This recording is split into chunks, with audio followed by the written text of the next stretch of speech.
Hello friends. Rohit மாதிரி ஒரு player வந்து ஒரே ஒரு இன்னிங்ஸில் வந்து ஒரு அதிரடி காட்டிட்டார்னா போதும், அவர் ஃபார்முக்கு வந்துட்டார்னா போதும். அதுக்கப்புறம் வந்து தொடர்ந்து வந்து அவரோட அதிரடியை வந்து நிப்பாட்டவே மாட்டார் அப்படின்னு வந்து சொல்லலாம். அதே மாதிரி ஒரே ஒரு நபர் மொத்த போட்டியை வந்து மாற்றக்கூடிய திறமை வந்து இருக்குது அப்படின்னா விராட் கோலி, ரோஹித் சர்மா இந்த மாதிரி ஒரு சில வீரர்கள்கிட்ட மட்டும்தான் வந்து இருக்குது. இப்போ நம்ம ரெண்டாவது ஓடிஐ போட்டியை எடுத்துக்கிட்டோம் அப்படின்னா மற்ற பிளேயர்களும் நல்லா ஆடி இருந்தாலுமே கூட அந்த ரோஹித்தோட இன்னிங்ஸ் தான் வந்து முக்கியத்துவம் வாய்ந்ததாக வந்து பார்க்கப்படுது. இங்கிலாந்து அணியினுடைய கேப்டனான பட்லர் கூட பார்த்தீங்கன்னா ரோஹித் சர்மா எங்ககிட்டேருந்து வெற்றி வந்து டோட்டலாக வந்து பறிச்சிட்டாரு, ஸோ ரோஹித் தான் வந்து நாங்கள் தோற்றதற்கு வந்து முக்கியமான ஒரு காரணம், அவரை வந்து பெரிய ஒரு பார்ட்னர்ஷிப்பை பில்ட் பண்ண விட்டுருக்கக்கூடாது, அவர் வந்து செட்டில் ஆக நாங்கள் வந்து விட்டுருக்கக்கூடாது, ரொம்ப இயர்லியராகவே வந்து அவரை நாங்கள் வந்து விக்கெட் எடுத்திருந்திருக்கணும், நாங்கள் பண்ண ஒரு பெரிய மிஸ்டேக் தான் இன்றைக்கி நாங்கள் வந்து தோற்று தொடர் வந்து இழந்திருக்கோம் அப்படிங்கிற மாதிரி ரோஹித் சர்மா பற்றி வந்து பேசியிருந்தார். அதே மாதிரி ரோஹித் சர்மாவும் பார்த்தீங்கன்னா நீண்ட நாளைக்கு பிறகு பல மாதத்துக்கு பிறகு வந்து ஒரு செஞ்சுரி அடிச்சிருக்காரு அப்படின்னு வந்து சொல்லலாம். விராட் கோலி எடுத்துக்கிட்டோன்னா அவர் கூட வந்து ஏதோ ஒரு பேருக்கு பார்டர் கவாஸ்கர் டிராஃபியில் ஒரு செஞ்சுரி வந்து அடிச்சிட்டாரு. ஆனால் ரோஹித் சர்மா பொறுத்த வரைக்கும் நியூசிலாந்து தொடர்லையுமே வந்து படுதோல்வி தான், இந்தியா வந்து படுதோல்வி. ரோஹித் சர்மா பெருசாக பர்ஃபார்ம் பண்ணல, ஒரே ஒரு ஹாஃப் செஞ்சுரி மட்டும்தான் அடித்தார். பார்டர் கவாஸ்கர் டிராஃபியில் வந்து அது கூட வந்து பண்ணலை. ரோஹித் சர்மா முதல் போட்டியில் சொந்த காரணத்துக்காக ஆடலை, கடைசி போட்டியில் தானாகவே வெளில போயிட்டார். நடுவில் ஆடின 3 போட்டியிலையுமே பெரிய ஒரு பர்ஃபார்மன்ஸ் வந்து கொடுக்கல. அடுத்து ரஞ்சி டிராஃபியில் ஆடினார். ரஞ்சி டிராஃபிலையுமே வந்து நல்லா ஆடிட்டு இருக்க ஒரு ஓப்பனிங் பிளேயரை தூக்கிட்டு ரோஹித்துக்கு வந்து வாய்ப்பு கொடுத்தாங்க.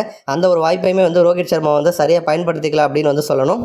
ஸோ இந்த மாதிரி வந்து தொடர்ந்து வந்து தோல்வி, தொடர்ந்து வந்து அவமானங்களை சந்தித்து வந்த ரோஹித் சர்மா இப்போ சடனாக பார்த்தீங்க அப்படின்னா வந்து ஒரு சதம் அடித்து ஃபார்முக்கு வந்து திரும்பியிருக்காரு அப்படின்னு சொல்லணும். என்னதான் சதம் அடிச்சிருந்தாலுமே கூட ஹர்திக் பாண்டியா ரோஹித்தை வந்து இன்சல்ட் பண்ணுற மாதிரி தான் வந்து செய்கை வந்து பண்ணியிருக்காரு. ட்ரெஸ்ஸிங் ரூமில் ரோஹித்தை வந்து அவமதிக்கிற மாதிரி தான் அவர் வந்து பண்ணியிருக்காரு. ரோஹித் சர்மா பொறுத்த வரைக்கும் வயசு வந்து அவருக்கு வந்து 37 ஆயிடுச்சு. 37 வயசில் வந்து எந்த ஒரு பிளேயராலுமே இந்தளவுக்கு வந்து ஒரு ஃபார்முக்கெல்லாம் வந்து வர முடியாது, கம்பேக்கும் வந்து கொடுக்க முடியாது. நம்ம வந்து சச்சின், தோனி யாரை வேணாலும் நம்ம வந்து எடுத்துக்கலாம். இப்போதைக்கு வந்து அவங்கள யாரையுமே நம்ம வந்து குறைச்சி மதிப்பிடலை. பட் இந்த வயசில் வந்து அவங்களால வந்து ஃபார்முக்கு வந்து இந்த மாதிரி ஒரு செஞ்சுரி அடிக்கிறதுங்கிறது வந்து கஷ்டமான ஒரு விஷயம் தான்.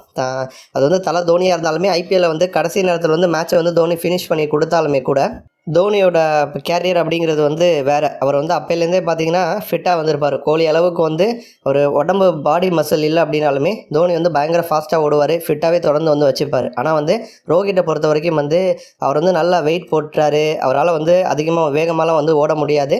இந்த வயசில் ஒரு கேப்டன்சியும் வந்து கையில் வச்சுக்கிட்டு தான் வந்து ஃபார்முக்கு வர்றது அப்படிங்கிறது ரொம்ப ரொம்ப கஷ்டமான ஒரு விஷயம். ஆனால் அதை வந்து ரோஹித் சர்மா வந்து செஞ்சார். இங்கிலாந்து அணிக்கு எதிராக 119 ரன்கள் வந்து அடிச்சிருந்தாலுமே கூட ரோஹித்தால் வந்து கண்டினியூஸாக ரொம்ப நாளெல்லாம் வந்து பேட் பண்ண முடியல. அவருக்கும் வந்து பேக் பெயின் வந்து அவருக்கு வந்து வந்திருக்கு.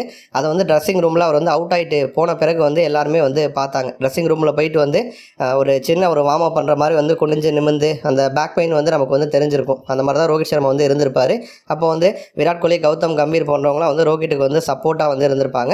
அதேமாதிரி நம்ம விராட் கோலி வந்து சேரப் பண்ணி வந்து ரோஹித்தை வந்து சப்போர்ட் பண்ணி வந்து பேசியிருப்பார். ஆனால் அந்த நேரத்தில் பார்த்தீங்க அப்படின்னா பாண்டியா வந்து ஏதோ ஒரு நக்கலாக வந்து ரோஹித்தை பார்த்து வந்து சொல்லியிருப்பார். அது வந்து அந்த ஒரு ஃபோட்டோ வந்து சோசியல் மீடியாவில் வெளியே இருக்குது. அவர் என்ன சொன்னார் அப்படிங்கிறது தெரியல.